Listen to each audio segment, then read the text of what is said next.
Beyond the 100th Meridian, higher education in the West.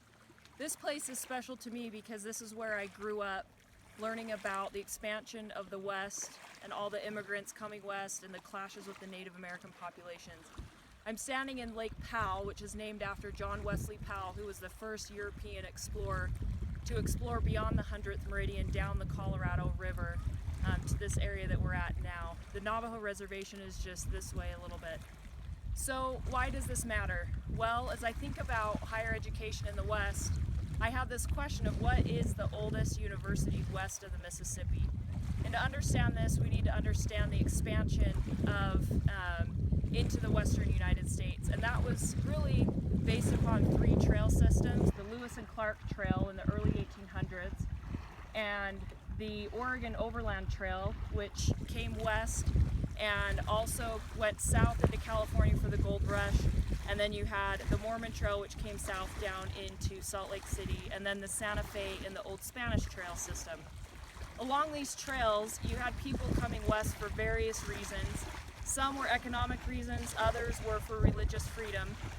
And as they established towns along these trail systems, they also started establishing schools. And much like in the East Coast, religion played a big part of that.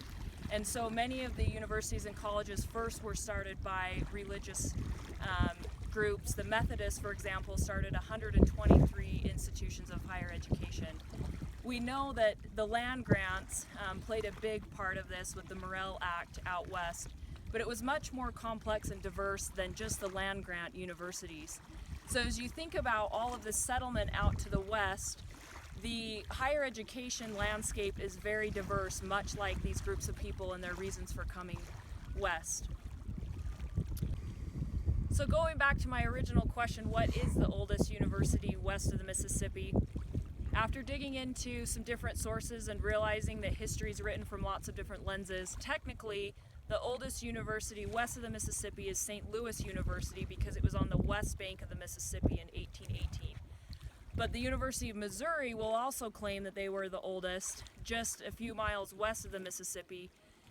And technically, Willamette University claims that they're the oldest college west of the Mississippi in Oregon.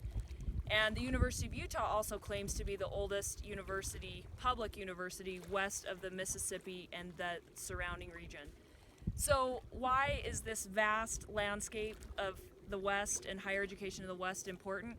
You're going to follow me to my next destination and I'll explain about the relevance today.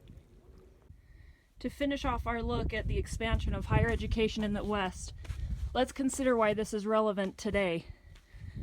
Many of our institutions are going to be serving increasing populations of diverse students. Higher education institutions in the West account for 1,000 institutions serving 80 million people. 25% of our community colleges are located in the West. 62% of tribal colleges are located here. Our Hispanic serving institutions serve 25% of the Latino population to date, and that number will continue to rise dramatically. So out west, our institutions are serving large swaths of diverse populations and will continue to do so. The hallmark of higher education in the West are these large public research institutions. Many of these institutions have seen decreases in state funding, and they're seeing increases of large populations of students. So they very much carry the burden and the responsibility to ensure the legacy of higher education in our country.